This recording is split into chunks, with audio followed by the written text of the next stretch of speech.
and how this is going to work today.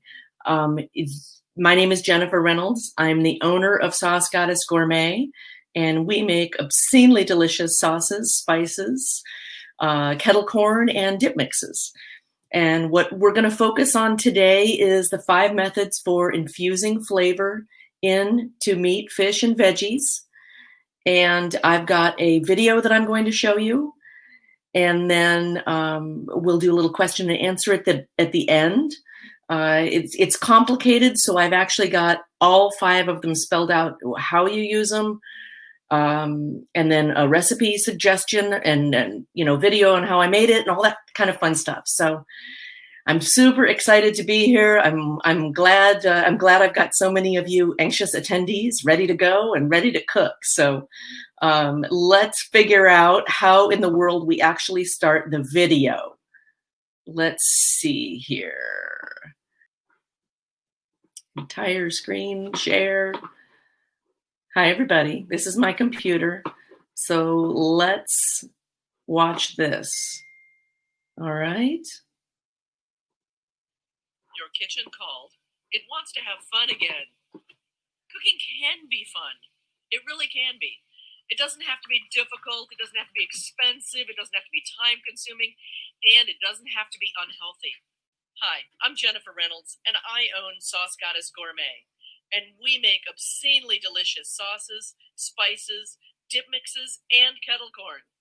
Today, I'm going to show you ways to infuse flavor into your meat, fish, veggies with the 5 ways that I infuse flavor. Dry rub, dry marinade, wet marinade, brine, and we're going to inject. That's right. I'm going to go through all of those ways, what kind of protein to use for which ones work the best on veggies and fish. Settle in, get a piece of paper, get a pen, and let's get cooking. I've got some short videos to show you where we'll go through each method and why I use each one. And then I'll do some question and answer at the end.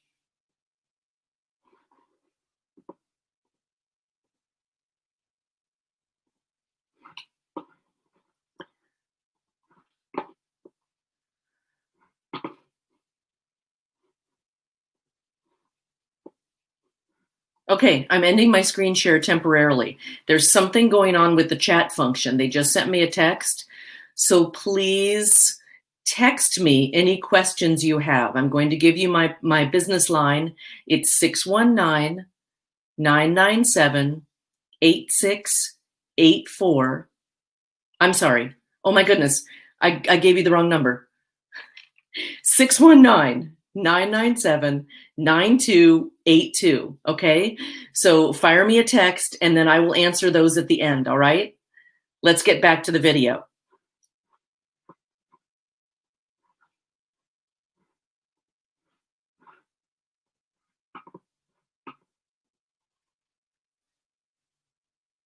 The dry rub and the wet marinade are probably the 2 methods that you are the most familiar with. Dry rub, spice shaker, sprinkle it on your protein, veggies, fish, whatever you want, slap it on the grill, put it in the oven, put it in the slow cooker, put it in a pan. It's just seasoning. If it's a big piece of meat, you might want to give it some cross cuts, dig into some of the fat a little bit, rub it around a little. But otherwise, it's just sprinkle it on, get it cooking. In this segment, we're going to talk about the easiest method of all, the dry rub. It's just spices and cook. That's it. You can go to the skillet, you can go to the oven, the crock pot, whatever you want. Spices, then cook. We've got our summer squash here. It's got a little bit of olive oil drizzled on it. I'm just going to season this as if I'm putting on salt and pepper.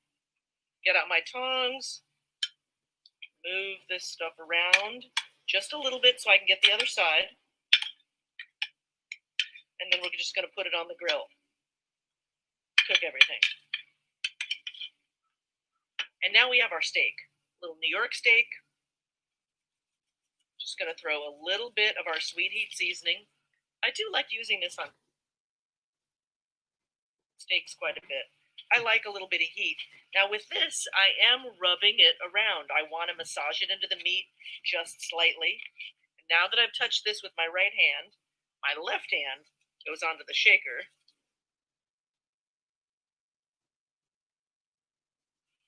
I like to work that all in. You can see it's into the meat. Nice little massage for your steak. That's the rubbing part of rub. Check out our squash here. Huh? Perfect.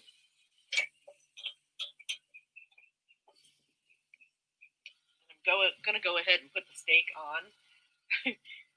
Don't laugh, but because I don't want to touch this with my tongs right now, I'm just going to flip it on. There we go. Sometimes that works better than others.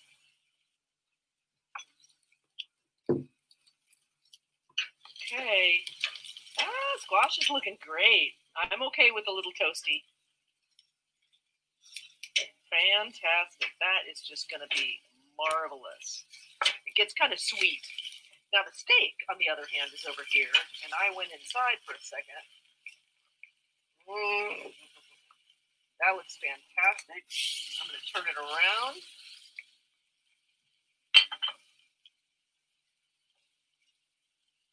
Turn our flame down just a little bit. Close the lid. I think everything's pretty close to done. So what I like to look for in the squash is it's just a little tender. So the cool thing about doing this with our steakhouse seasoning, the super chunk, salt, pepper, coriander, mustard seeds, fennel, thyme, garlic, onions, all kinds of really great, light, fresh. I could be using this on fish just as much as vegetables, or I could put it on this steak if I felt like having the same seasoning on both items. Vice versa, actually. I could be using the sweet heat on the squash, and that would be super delicious. But the neat thing about using the super chunk is that I can take this grilled squash and I can dice it up and add it to salads or eggs. It's great for pasta, and that needs some more time.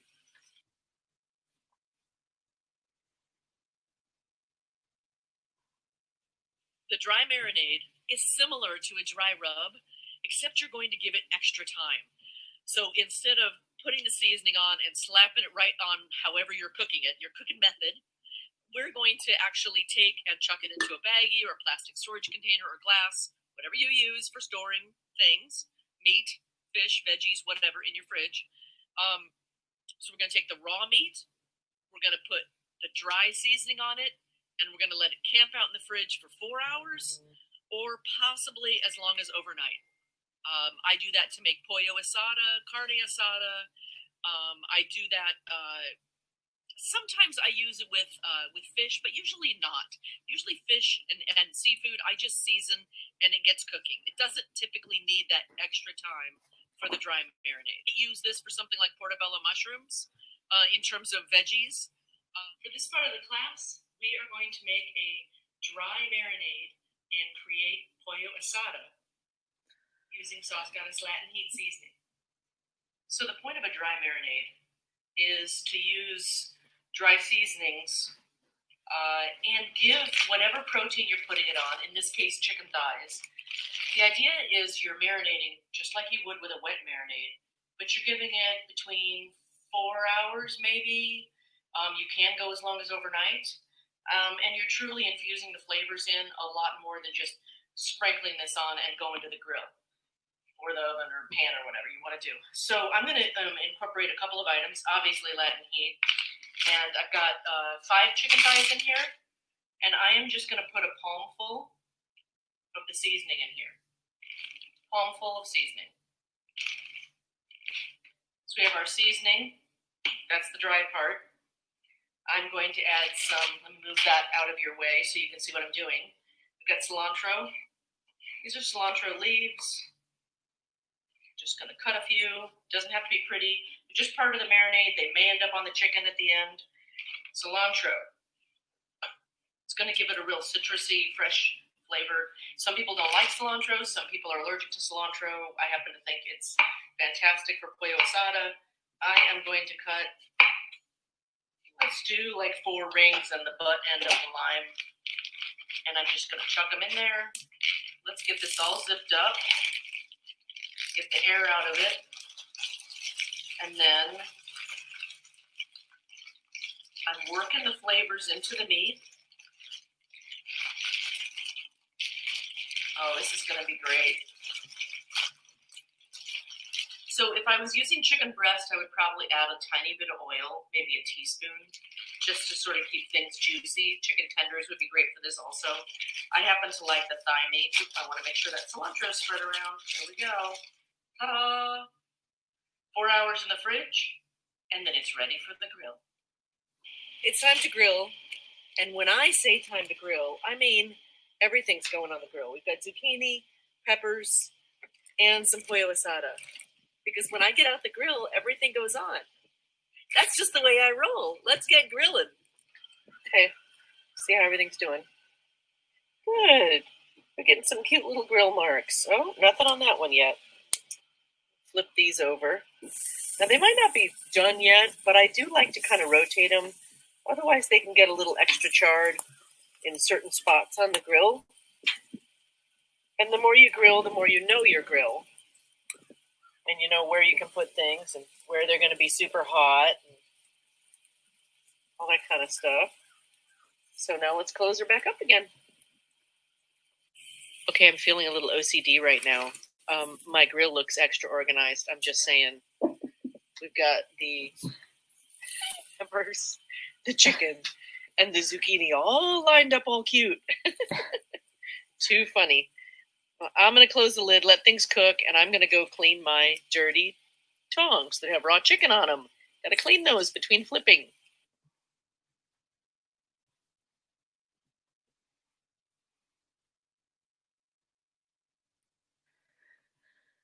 Like the dry marinade, the next category is wet marinade, and that's something you're probably all really familiar with. The wet marinade is where you're taking a liquid and you're putting it on your meat or your fish or your veggies, and you're letting it camp out, again, 4 hours to overnight, depending on what the protein is. A wet marinade typically consists of some sort of seasoning, whether it's part of a sauce you're using, like Italian dressing, or whether it's a teriyaki kind of a thing. It's a liquid that you're going to add some seasoning to, and it probably has some acid, it probably has some fat, and it probably has some sugar, and it probably has some salt. It doesn't have to have the sugar, but it should have a tiny bit of the salt. And you're going to put it in a baggie, plastic, glass, whatever you want, put it on your meat, store it in the fridge 4 hours to overnight. The wet marinade is typically done with maybe a big piece of meat. I do flank steak that way. I do top sirloin that way. I will do shrimp that way, but usually only for 4 hours. When I'm making like teriyaki shrimp, I use it when I'm doing skewers or kebabs, that sort of Polynesian kind of a flavor. I do a lot of Asian marinades when I do marinades. I like kind of go in that direction when I marinate. One way that you can infuse flavor into your meals is to make a quick marinade. And I happen to love starting with our sweet and tangy marinade. Now, this is very full jar, so I'm going to try to tilt it so you can see it on camera. And look at that, there it is. Okay, so I'm going to pour some of this into the bowl. You will notice the imprecise measurements. There are no measurements going in this. I'm using half a jar. Then I have some toasted sesame oil. I happen to like this. I'm just going to throw a little bit of that in there. That was probably a teaspoon. And then ginger. You can use fresh ginger if you want to. I find this is equally easy, equally flavorful. So basically what we're doing right now is we're taking an existing product, my marinade. You could take anybody else's if you want. Mine's better. Sauce Goddess is better. And we're adding ginger and sesame oil. So we're adding 2 flavors that aren't already in there, infusing them in. You could absolutely heat this up if you'd like. Here we have our flank steak. This is actually a fairly small one. And this is a tough cut of meat. It's delicious when it's cooked right, marinated. It needs a marinade, in fact. So this is ideal for a marinade that's got some acid to it, as long as it doesn't have too much acid so it doesn't chemically cook the meat. But what I'm going to do right now to make sure we infuse more of the flavor of the marinade into the meat is I'm going to give it some nice cross cuts, and I'm going in there a little bit. And this is going to give us more surface area, and more of the marinade will penetrate deeper into the meat. We're going to do this. There we go. We got that part. Now I'm going to just go the other way a little bit. Flip it over. Same thing. And I'm going against the grain. So the grain's going this way, and I'm going kind of cross to the grain. And you don't want to go too deep, or you end up with, you end up going through the other side. I have done that once or twice, so I speak from experience. All right, so we've got this cut, and you can see all that surface area we created. It's going to take the marinade really well. And we're back with our marinade. Into the drink it goes. And then this, I'm going to marinate overnight. And this is like 3/4 of a pound of steak, half of a jar of sauce, and it's just going to hang out, and it is going to be absolutely fabulous by the time it goes to the grill. It's going to absorb a lot of those flavors, like the sesame oil and the ginger is just going to permeate the meat, and it is just going to taste fantastic. We've got our marinated flank steak in the bowl, and you can see how the flavor has gotten into all of those little cross cuts that we put in there. Throw this right there in the middle of the grill, and that's going to cook for about 5 minutes aside, and then it'll be done medium rare. Okay, it's been about 5 minutes. Let's give this a test and see if it's ready to flip. Yeah, see, some of it's starting to get a little caramelized. Okay, this has been cooking for 5 minutes with the lid on, and that's a nice, see that little tiny bits of char? That's kind of what we're looking for. This will be done in just another couple minutes, and it'll be a nice medium rare. Time to rest for 5 minutes. A cousin to the wet marinade is the brine. So the brine is typically salt, sugar, potentially some sort of acid, and a lot of flavoring. And the brine itself is going to be super, super flavorful. And the meat is going to hang out in it for 1 day, 2 days, 3 days, 4 days. It infuses a ton of flavor into the meat, deep into the meat. But it can't have enough acid that it's going to begin to cook the meat. Typically, I don't have any or much fat in my brine. Story about brining that I do want to share with you. I started doing this about 5 or 6 years ago. I typically buy a frozen turkey. I typically never have any room for a frozen turkey in my refrigerator at all. So I started putting it in a cooler, and I would let it thaw out with some water. And then all of a sudden I'm like, bing! Why don't I add a brine to that water while it's thawing out?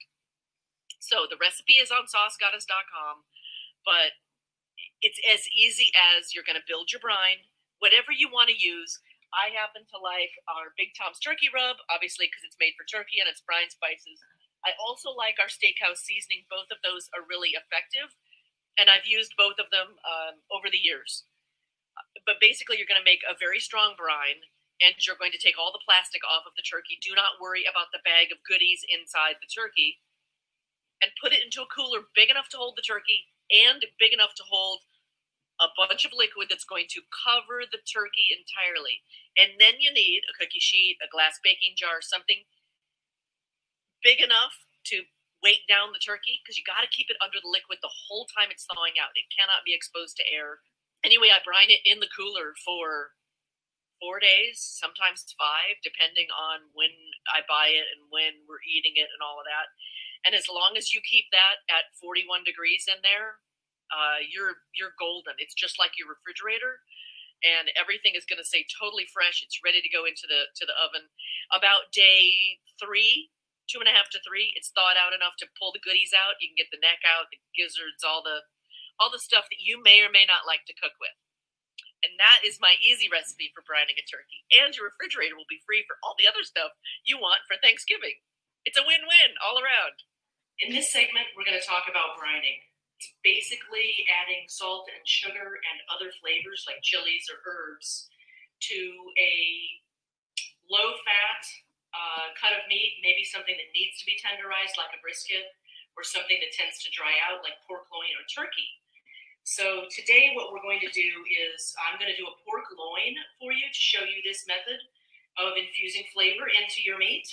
I am going to be using my Big Tom's turkey rub and brine spices because this is great on pork and turkey. Sometimes I have used my super chunk seasoning when I've made my own pastrami. I will say the two probably most well-known types of brined food are going to be corned beef and pastrami for most of you. Corned beef is basically pickled brisket, and then if you take corned beef and rub it down and smoke it, you get pastrami. At its basic. There's a few little nuances beyond that, but both of those are brined meat, and they've chosen a tough cut of meat like brisket that can use some time in the brine to get some flavors and tenderize and things like that. In this pot right here, I have 4 cups of water. In this bowl, I have a giant pork loin, just ready for brine. Okay, now it's time to make the brine, and I have a little surprise for you. We're also going to show off the injection method at the same time, because we are going to not only brine the pork loin, but we are going to inject some flavor into the middle of it, the driest part potentially of a pork loin, and to give it some flavor with the injector. And if you look at this, you can see the hole in there. It's good size, but not big enough for certain particles. So when I'm injecting, I always like to grind the spices because nothing is weirder than having a hold of the piece of meat and the injector sticks and you can't get your seasoning out of there. So I'm going to move this up so you can see what we're doing here. There is my spice grinder. And we're going to put a tablespoon of brown sugar in there, a tablespoon of salt, a tablespoon of Big Tom's.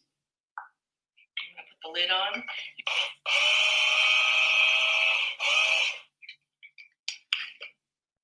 Let's peek, see what we've got. And there is our beautiful spice combination. With this little spice grinder, I can actually just do this and toss it into the water. We're just bringing the brine to a simmer. We don't need to boil it. I just want to incorporate all the sugar, dissolve all the salt. Now it's time for a taste. Remember what I said, got to taste this before you put any meat in it, obviously.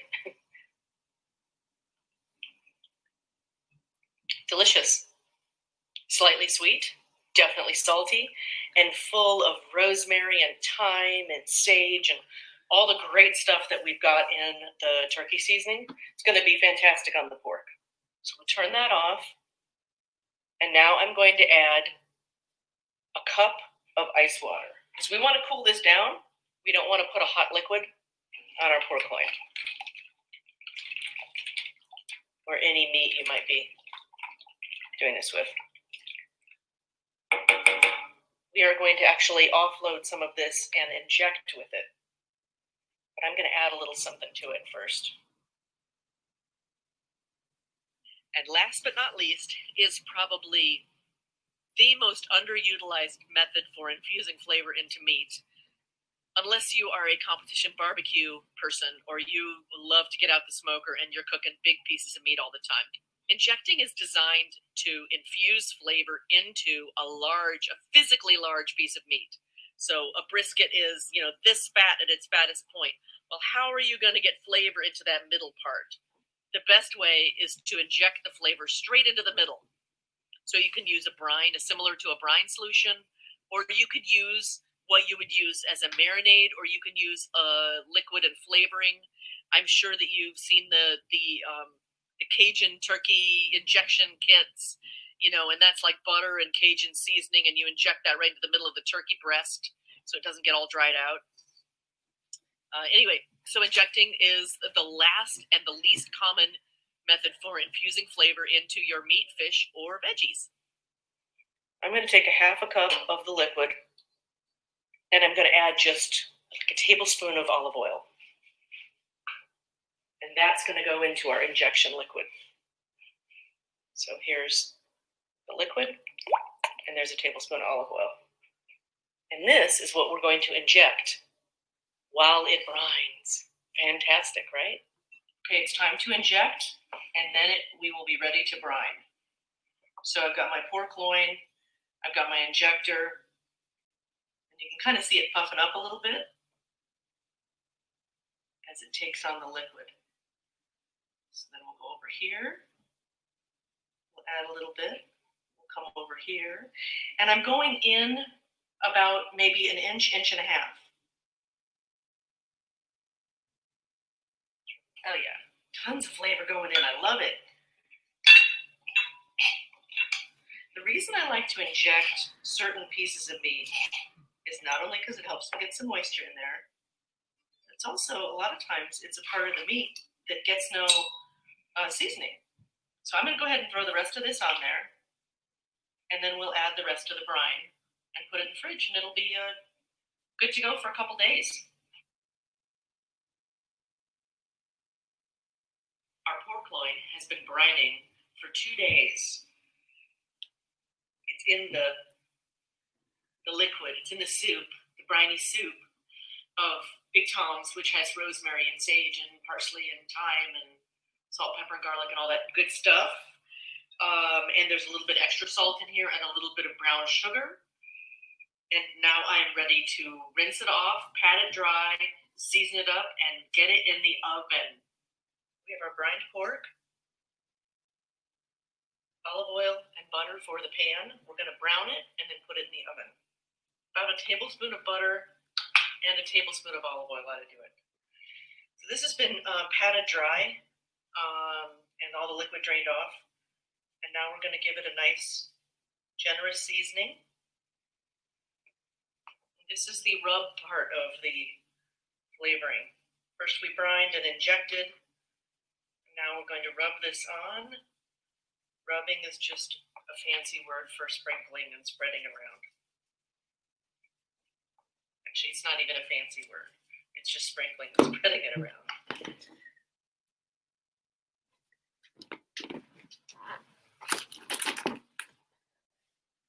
And the reason I'm using this big roasting pan right here is because this is actually going to be great once this starts baking a little bit. I'm actually going to add some potatoes and some onions later on and treat it almost like it's a pot roast, but it's a pork loin. I'm going to start with the fat side down. That will add some fat to our roasting pan. And you can hear that sizzle. We'll sear it all the way around. Now this gets a lid on it and goes into the oven for an hour at 250.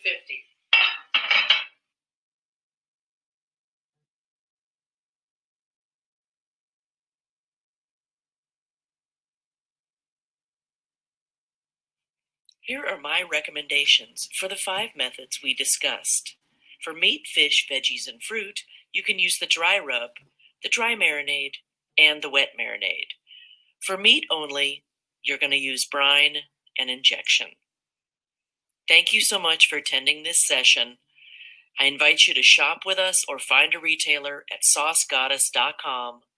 And we've even got a special little coupon code for you for making it all the way through this presentation.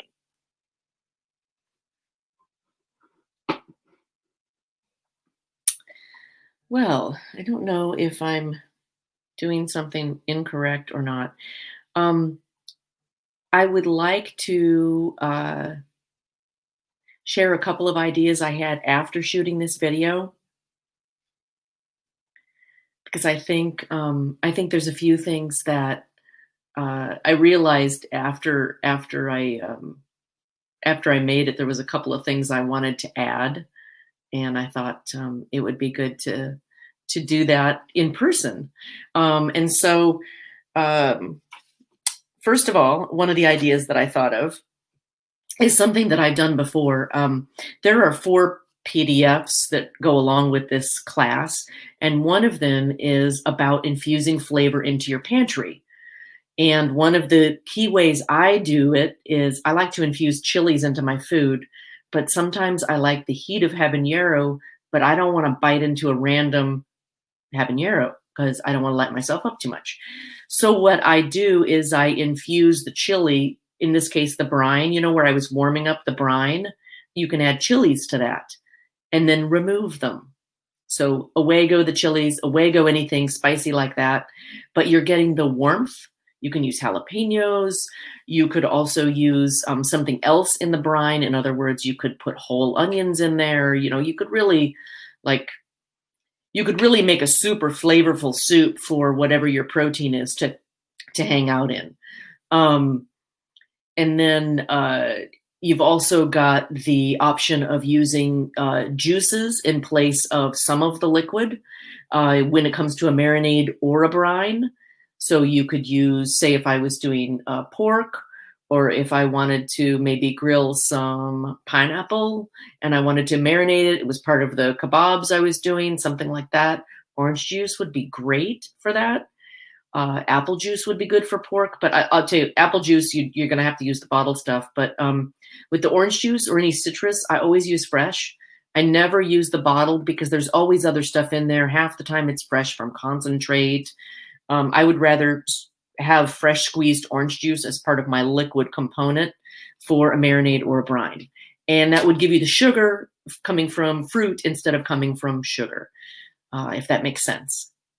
So, gosh, I sure wish I could see the chats and any questions you might have. I want to share this with you. Hopefully you can all see this. info@saucegoddess.com. You can send any questions to me, info@saucegoddess.com. That's how we can connect after this. Or you are welcome to text me a question if you've got that. Let me write down my phone number again. 619-997-9282. It is also on our website. So if you have any questions right now, go ahead and text me and I'll see your questions. Okay? And we can do a little Q&A right now after the class. And don't forget to use that coupon code Infuse. You could use some Big Toms for Thanksgiving, right? I mean, I know I pimp my own products all the time, but they happen to be really tasty. But if you want to use your favorites, by all means.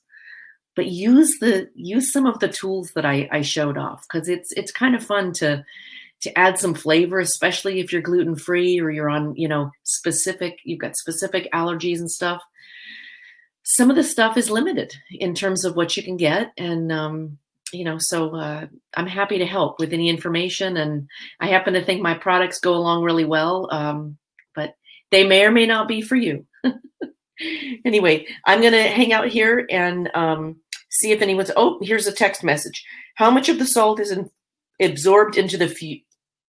Okay, how much of the salt is absorbed into the food in these various methods to increase the sodium content of the food? Some of the salt is going to be infused, for sure. Some of it's going to end up in the liquid, and you're not going to, you're just tossing that liquid.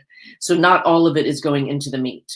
But when you're talking about, a 2-pound piece of meat and you're putting a tablespoon of salt in there and the meat is only going to get a portion of it, that's not a massive amount of sodium.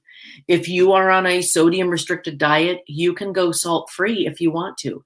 Just let it hang out, let it hang out a couple of days, and let it get the flavors that way as opposed to from the salt. I mean, I like having some in there for sure because it does help with the seasoning, tenderizing, and all of that, but you don't have to have it if you're salt restricted. I hope that answered your question. Anyone else? We don't have a grill due to the weather. What's the best indoor cooking method to capture that smoky grilled flavor profile? That would be the broiler, because you would be creating, if you don't have a gas oven, you're still going to be creating that kind of caramely thing that happens when the natural sugars in vegetables, fruit, meat, sauces, marinades, whatever you happen to be using. There's some natural sugars in there, whether or not something is, sugar added or that kind of thing. And what you want to do is caramelize that just slightly. It doesn't need to be burned. It doesn't need to be carcinogenic. But you want a little bit of that caramely, and that will give you that toasty flavor that you're expecting from the grill. I will say, it's funny you mentioned smoky, because I get smoke from charcoal grills. I get smoke when I use my smoker, but I actually have zero smoke in any of my products, which is unusual for barbecue sauce. So this original sauce, the sticky sweet one, this is what I use for ribs and chicken and things like that. This was my dad's recipe. Actually, he's right there behind me. He's watching over my shoulder. He hated liquid smoke, so I grew up without it. And when I taste traditional sauce that tastes smoky, it's off-putting to me. I would rather taste smoke coming from charcoal or coming from a smoker. On the smoker end of things, let me throw out one other option for you if you're using your oven or your broiler, is you can make a homemade little smoker pouch with aluminum foil and wet wood chips. And you can even put a tiny bit of water in there if you want to, but I would just soak them for maybe 30 minutes. So wood chips soaked for 30 minutes, put them in a foil pouch. You can leave it partially open and then put the foil pouch on something, cookie sheet. So you got a cookie sheet, foil pouch, soaked chips, put that in the bottom of your oven, not right on the bottom, but like the bottom shelf, as close to the heat element as you can get without it sitting right next to it. And those will start to smoke as they warm up and start to kind of want to burn inside the pouch. And you'll get a little bit of that smoky campfire-y flavor. You will also get that flavor in your house. So be careful when you do it. Let's see, more questions? I love it. Yes, right. Natural smoke only. I'm all about that. If I want smoke, I use wood. That's it for me. Okay, let's see. I'm on a low sodium diet as well. How would you suggest cooking turkey this year? I would actually, honestly, use my brine spices. So I'm going to throw this out there. Here's the sodium on our brine spices. The sodium is 110 milligrams. That's for a quarter teaspoon. That is typical for a mixed spice. If you go in and look at anything, the FDA requires a mixed seasoning to be a quarter of a teaspoon. Again, because it's soaking into the liquid and you're brining with it, it's not camped out on there. This is what I use. It's very low salt. You don't actually have to add the salt in the brine, like I said, but then I would add more of this. And you could actually, it'd be fun, now that I'm thinking off the cuff here, because I like to do that. That's the way I roll. Is you could actually add some citrus to this in your brine, and that's going to give you the light, bright, fresh thing that some salt would also give. So you could take like a whole lemon or a lemon and orange. I wouldn't use lime with this. I wouldn't use lime for Thanksgiving, but lemon, grapefruit, orange, slice them up, throw them in the water when you heat the water. And you could leave them in the brine if you want, but I would tend to take them out. The oils from the skin will come out. Some of the citrus juice will come out from the fruit. And then you'll be left with a really super flavorful brine that won't be salty. I hope that answered your question. Let's check in again. Let's see. Any more questions? Oh, the recipe for brining. Well, you know what? You can actually rewatch the video. And if you skip to the end of it, you'll be able to see. The video is also on our Vimeo channel. So you can check it out that way. Okay, let's see what else here. I'm seeing more messages. Let's see. We don't grill. I got that. Okay. If I ordered sauce from the website, do you have anything to prevent breakage? Well, depending on where you are and where we're sending it and how much you order, we have these groovy little recycled trays that we put the glass jars in. So we do a pretty good job of packing. If you order 6 of them, they come in a little 6-pack. If you order 3, sometimes we cut one of those in half and do a little lid on top and bottom that usually ensures that it makes it okay. Are our products sold in stores? Yes. So our retailers are listed on our website. I will tell you, not every retailer sells everything. So let me go through. I'm going to give you the quick list. If you're looking for sauces, 3 of our sauce flavors are available at Fred Meyer, QFC, and King Soopers. 3 of them are also available at Whole Foods in Northern California and in Southern California. You will find 4 of our flavors at Central Market in Texas. You will find 3 of our spice rubs available on the meat counter at Sprouts nationally. Every single store should have it. I say should because sometimes they don't, but they will order it for you. Whole Foods in Southern California has all of our seasonings. And then there are independent retailers we have throughout the country. We have Smoke and Fire in Kansas City, Missouri. We have San Diego Grill Pros in San Marcos, California. We have United Markets and Molly Stone's and Iowa Meat Farms and Cecil's and Major Market and Valley Farms Market and Stumps and Cardiff Seaside Market and Andy's Produce and Star Market and Salinas. And let's see, Summit Store in out in the hills outside of Santa Cruz. Gosh, I'm trying to think of anything else. We've got a lot of a market of choice in Portland, Eugene area. Anyway, let's see if we've got any more messages here. Oh, goodness, I've got a lot, but okay. Oh, goodness. Okay, so everything I make has garlic. We had a question, I'm sorry, about low FODMAP friendly and can't have onion, garlic, and certain spices. So here's the deal. All of our ingredients are listed, and if you need me to spell out, they're listed on each product, but if you need me to spell out each one, I'm happy to do that because some things we list as spices. That's not hiding MSG. We're just grouping together items that the FDA says we can group together because they don't have any nutritional content. In other words, garlic is a food, so you have to include it. Paprika is a food because it's made from pepper, so you have to include it. Cloves, you do not. Cinnamon, you do not. So everything we make has garlic, some more than others. I will say all of our barbecue sauces are super low in garlic and onion both. But I don't know if soy is an issue. Each one of our sauces has gluten-free soy sauce. Not a lot. So if it's an aversion versus an allergy, you're probably okay. It's only 6% by recipe. And then by the time you put that on your meal and all of that, it's not a massive amount. But, allergies are serious business. So if it's an aversion, no big deal. Allergy, totally different question, different situation. All right, let's keep going here. Hi there, we do a whole pig on a spit during the summer. Ooh. Any tips or ideas for the best flavoring? Okay, so I'm just going to go here. I mean, you can use anything, but honestly, this is my go-to day in, day out.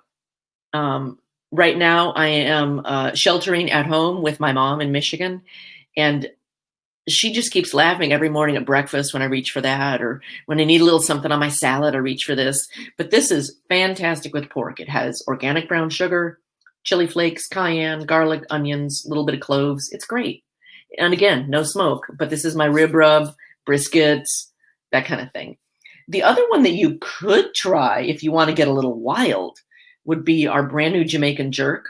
Now, this isn't shipping for another week and a half. We've got a new label coming in. This is it. So it matches. It looks like the rest of the family, which is something we were working towards. As for the whole pig, I mean, honestly, everything I make is good on pork and chicken and salmon. Actually, those are the 3.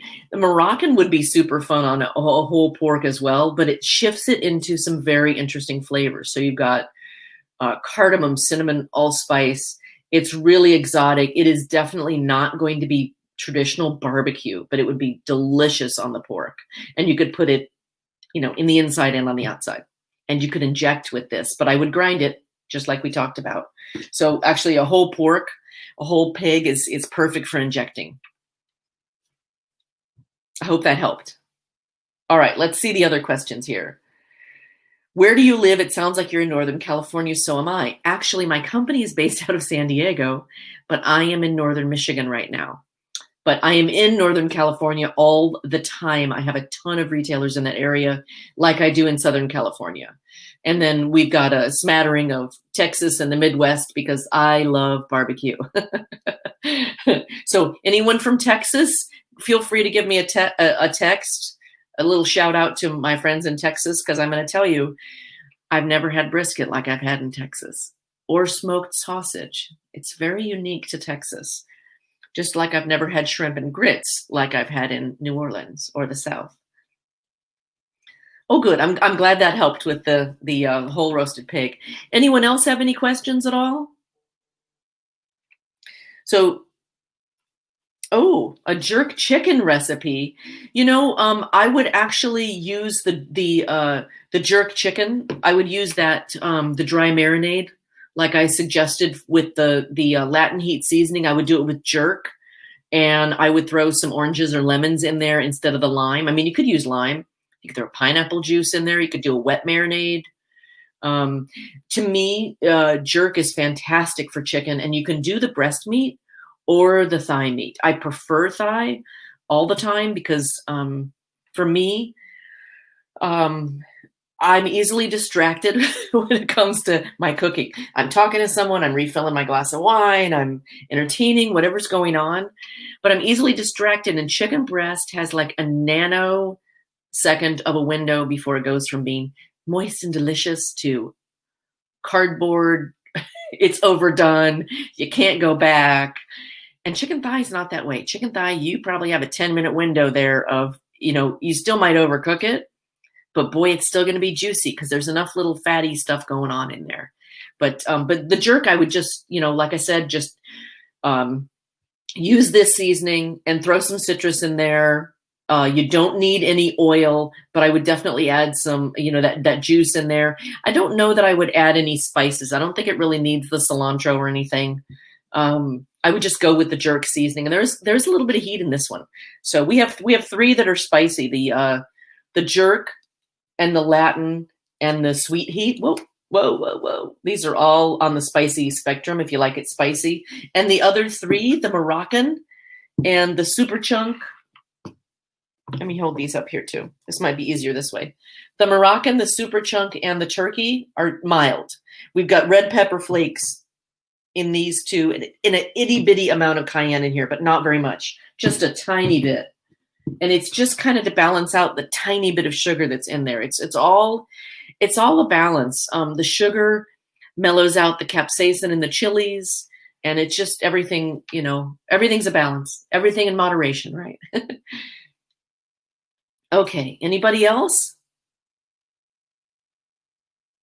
Any other questions? Okay. Well, please connect with us on social media.